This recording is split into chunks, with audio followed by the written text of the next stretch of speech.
Selamat siang dan salam sejahtera bagi kita semua. Izin memperkenalkan diri, saya Clarissa Judika Natanias Nababan dari kelas AK 603 untuk mata kuliah Akuntansi Keuangan Lanjutan 1 dengan Ibu Maria Sinaga sebagai dosennya. Izin Ibu untuk mempresentasikan mengenai sesi ke-15 kita yaitu isu kepemilikan konsolidasi. Nah, sebelumnya kita harus mengetahui definisi dan hak pemegang saham preferen. Banyak perusahaan itu memiliki lebih dari satu jenis saham yang beredar. Setiap jenis sekuritas itu biasanya mempunyai fungsi tertentu, dan setiap jenis juga mempunyai hak-hak serta fitur-fitur yang berbeda. Pemegang saham preferen itu umumnya mempunyai hak lebih dulu dari pemegang saham biasa dalam hal dividen dan distribusi aset pada saat likuidasi.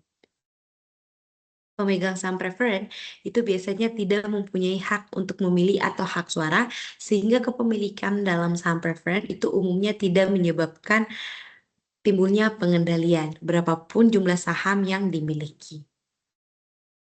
Nah, untuk konsolidasi dengan saham preferen, itu yang pertama kita sebelum proses eliminasi saham biasanya dimulai, itu ekuitas yang menjadi hak pemegang saham preferen harus ditentukan terlebih dahulu berdasarkan nilai nominal dan hak prioritasnya.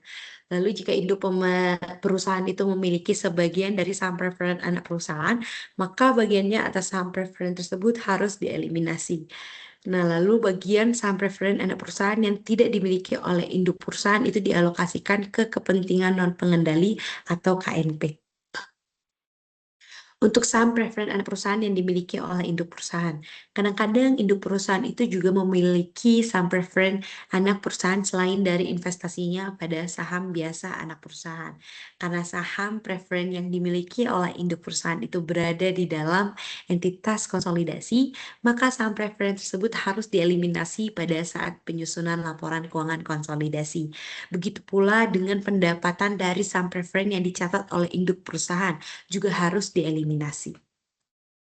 Untuk saham preferen anak perusahaan dengan provisi khusus, pada saat preferen anak perusahaan yang beredar di konsolidasi, provisi dari perjanjian saham preferen harus ditelaah untuk menentukan bagian ekuitas pemegang saham anak perusahaan yang harus dialokasikan ke hak saham preferen.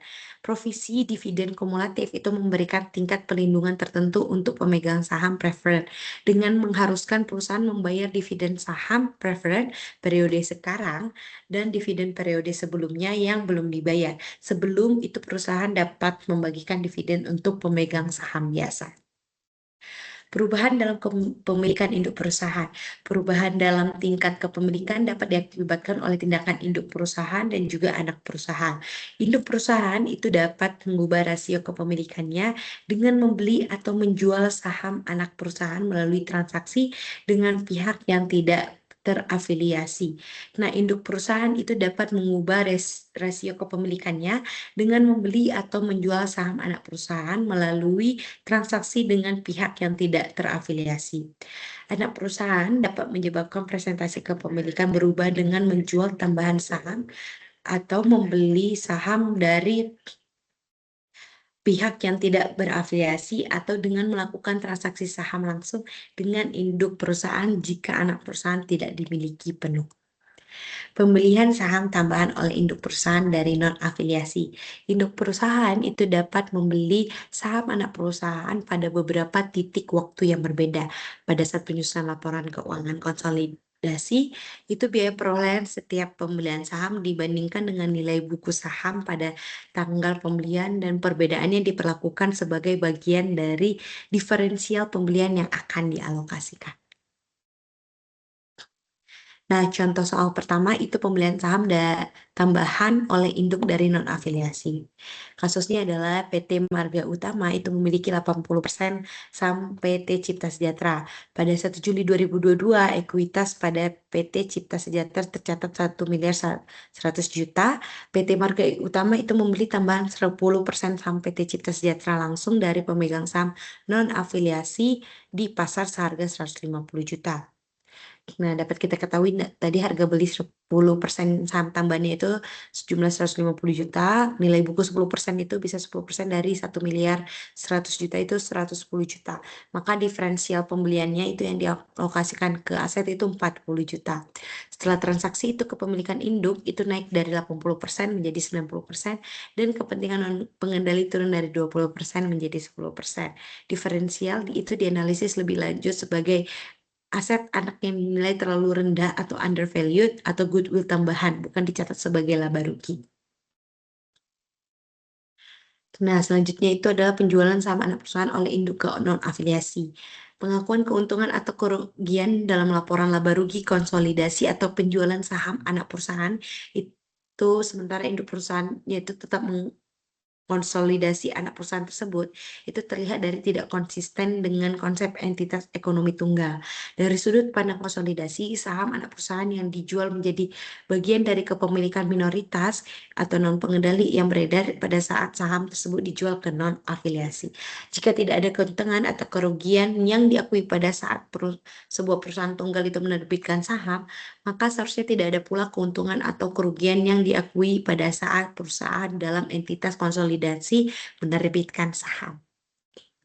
Untuk penyajian sebagai penyesuaian modal di store, bukan laba rugi. Perbedaan antara nilai tercatat dalam pembukuan induk perusahaan sebelum penjualan dan harga jualnya secara konseptual lebih baik disajikan dalam laporan keuangan konsolidasi sebagai penyesuaian atas tambahan modal di store, bukan sebagai keuntungan atau kerugian. Pandangan ini juga telah dianut oleh FASB Financial Accounting Standards Board, di mana selama dekade terakhir, walaupun hal tersebut belum dimasukkan secara eksplisit ke dalam standar resmi. Contoh kedua yaitu penjualan sebagai saham anak oleh induk ke non-afiliasi. Dapat kita ketahui kasusnya itu PT Marga Utama itu memiliki 90% saham PT Cipta Sejahtera dengan nilai tercatat investasi yaitu dengan metode ekuitas itu sebesar 950 juta. Pada 1 Oktober 2023, PT Marga Utama itu menjual 15 poin prestasi dengan kepemilikan ke pihak non-afiliasi harga 180 juta. Nah, dapat kita ketahui harga jual 15% saham itu 180 juta dan nilai tercatat bagian yang dijual itu 15/90 dari 950 juta itu sebesar 158.333. Baru selisihnya itu berarti 21.600.000. Nah, di laporan tersendiri PT Marga Utama, selisih ini lazim dicatat sebagai laba penjualan investasi.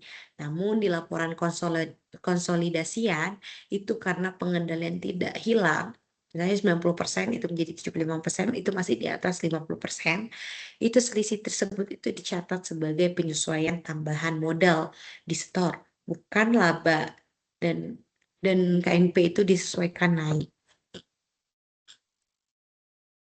Nah, penjualan saham tambahan anak ke perusahaan ke non-afiliasi. Itu pada saat anak perusahaan menjual saham baru ke pihak-pihak di luar entitas ekonomi, maka perusahaan konsolidasi akan mendapat tambahan dana. Penjualan saham ke pihak non-afiliasi itu meningkatkan jumlah saham anak perusahaan yang beredar sehingga akan mengurangi persentase kepemilikan yang dimiliki oleh induk perusahaan. Pada saat bersamaan, jumlah yang dialokasikan ke kepentingan non-pengendali dalam laporan keuangan konsolidasi itu akan meningkat. Dua faktor yang memengaruhi kepemilikan mayoritas dan minoritas. Nah, jumlah kepemilikan mayoritas atau pengendali dan minoritas non-pengendali yang dihasilkan akibat transaksi penjualan saham tambahan anak perusahaan itu dipengaruhi oleh dua faktor. Yang pertama itu adalah jumlah saham yang dijual, di mana volume saham baru yang dilepas anak perusahaan ke pihak non-afiliasi. Yang kedua, itu ada harga jual saham tersebut. Nah, harga per saham saat penjualan ke non-afiliasi dibandingkan nilai bukunya. Nah, perbedaan antara nilai buku dan harga jual saham anak.